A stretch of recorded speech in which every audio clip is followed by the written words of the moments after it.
లోకం ఒక మాయని తెలుసుకున్నాను. ఏది నా సొంతం కాదనుకున్నాను. తప్పిపోయిన కుమారుని నేనైతే నా కొరకై నిరీక్షించే తండ్రి నా యేసు. తప్పిపోయిన కుమారుని నేనైతే నా కొరకై నిరీక్షించే తండ్రి నా యేసు.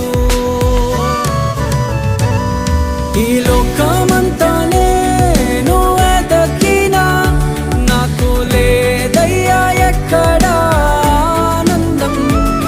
నీ సన్నిధిలో ఒక్క క్షణం గడిపినా నా హృదయ